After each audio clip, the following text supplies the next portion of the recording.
ഭരണഘടനാ സംരക്ഷണ സദസ്സ് സംഘടിപ്പിച്ചു. കൊല്ലം DCC സംഘടിപ്പിച്ച പരിപാടി മുൻ മന്ത്രി VS ശിവകുമാർ ഉദ്ഘാടനം ചെയ്തു. ഇന്ത്യയെ മതാധിഷ്ഠിത രാഷ്ട്രമാക്കി മാറ്റാനാണ് മോദി സർക്കാർ ശ്രമിക്കുന്നതെന്ന് അദ്ദേഹം കുറ്റപ്പെടുത്തി.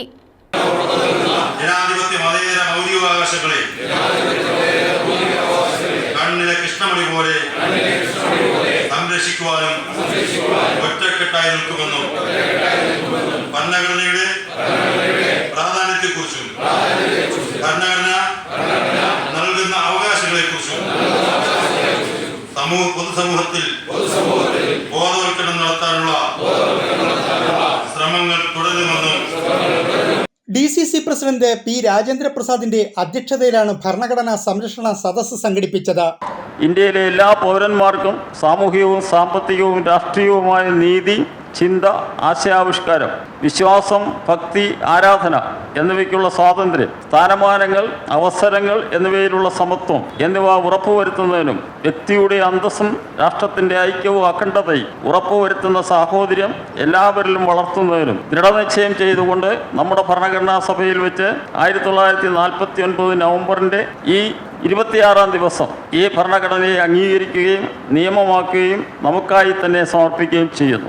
മതനിരപേക്ഷത, സോഷ്യലിസം എന്നീ മൂല്യങ്ങൾ ഇന്ത്യൻ ഭരണഘടനയുടെ അവിഭാജ്യ ഘടകങ്ങളാണെന്ന സുപ്രീം കോടതിയുടെ അഭിപ്രായം ഇന്ത്യൻ ഭരണഘടന ഇല്ലാതാക്കി ഇന്ത്യയെ മതാധിഷ്ഠിത രാഷ്ട്രമാക്കി മാറ്റുവാനുള്ള മോദി സർക്കാരിന്റെ നീക്കത്തിന് തിരിച്ചടിയാണെന്ന് സദസ്സ് ഉദ്ഘാടനം ചെയ്ത മുൻ മന്ത്രി VS ശിവകുമാർ പറഞ്ഞു. അപ്പോൾ അങ്ങനെ കോൺഗ്രസ് മുക്ത ഭാരതത്തിന് വേണ്ടി സ്വപ്നങ്ങൾ നെയ്തുകൊണ്ട് നടക്കുന്ന നരേന്ദ്രമോദിക്കെതിരായി, ഇന്ത്യയിലെ ഭരണഘടനയെ തകർക്കുവാൻ ശ്രമിക്കുന്ന ശക്തികൾക്കെതിരായി അതിശക്തമായ പോരാട്ടം കോൺഗ്രസിന്റെ നേതൃത്വത്തിൽ, രാഹുൽ ഗാന്ധിയുടെ നേതൃത്വത്തിൽ നമ്മൾ നടത്തുമ്പോൾ നാം ഓരോരുത്തരും നമ്മുടെ നിലനിൽപ്പിന്റെ പ്രശ്നമാണ്, ഈ രാജ്യത്തിന്റെ നിലനിൽപ്പിന്റെ പ്രശ്നമാണ്. ഈ രാജ്യം കെട്ടിപ്പൊക്കിയത് സ്വാതന്ത്ര്യ സമരത്തിലൂടെ രാജ്യത്തിന് സ്വാതന്ത്ര്യം നേടിയത് ഇന്ത്യൻ നാഷണൽ കോൺഗ്രസ് ആണ്. അടിമത്വത്തിന്റെ ചങ്ങല പൊട്ടിച്ചെറിയുവാൻ, വിദേശ ശക്തികളെ ഇന്ത്യയിൽ നിന്നും കടത്തിവിടുവാൻ മഹാത്മാഗാന്ധിയുടെയും പണ്ഡിറ്റ് ജവഹർലാൽ നെഹ്റുവിന്റെയും മൗലാന അബ്ദുൽ കലാം ആസാദിന്റെയും ഒക്കെ നേതൃത്വത്തിൽ നമ്മൾ നേടിയെടുത്ത ഈ സ്വാതന്ത്ര്യവും പരമാധികാരവും മതേതരത്വവും ജനാധിപത്യവും സംരക്ഷിക്കുവാൻ ഈ നരേന്ദ്രമോദി സർക്കാരിനെതിരായി അതിശക്തമായ പോരാട്ടത്തിന് ഓരോ കോൺഗ്രസ് പ്രവർത്തകരും നമ്മുടെ നിലനിൽപ്പ്, രാജ്യത്തിന്റെ നിലനിൽപ്പ് അതാണ് എന്ന് ഏറ്റവും പ്രാധാന്യത്തോടു കൂടി കണ്ടുകൊണ്ട് മുന്നോട്ട് വരണം. അതുകൊണ്ടാണ് AICCയും കോൺഗ്രസിന്റെ KPCCയും കൊല്ലം ജില്ലാ കോൺഗ്രസ് കമ്മിറ്റിയും ഈ നമ്മുടെ ഭരണഘടനാ ദിനത്തെ ഭരണഘടനാ സംരക്ഷണ ദിനമായി നമ്മൾ ആചരിക്കുന്നതിലേക്ക് വേണ്ടി മുന്നോട്ട് വന്നത്.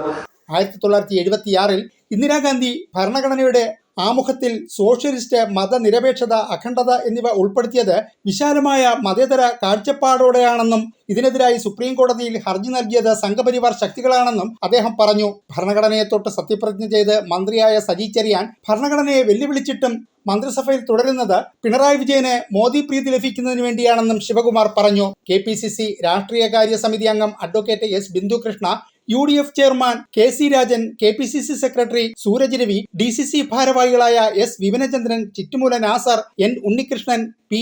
Nooruddeenkutty, T. Thankachan, Pallithoppil Shibu, Kayikkara Nawab, S. Sreekumar, Najeem Mannel, MM Sanjeev Kumar, B. Thrideep Kumar, Pratheesh Kumar, Krishnaveni G. Sharma, U. Waheeda, Venchamp Surendran, GR Krishnakumar, D. Geethakrishnan, Prakkulam Suresh, Palathara Rajeev, Biju Viswarajan, രാജുടി പണിക്കർ, R. രമണൻ, PR പ്രതാപചന്ദ്രൻ തുടങ്ങിയവർ സംസാരിച്ചു. ന്യൂസ് ബ്യൂറോ, കൊല്ലം.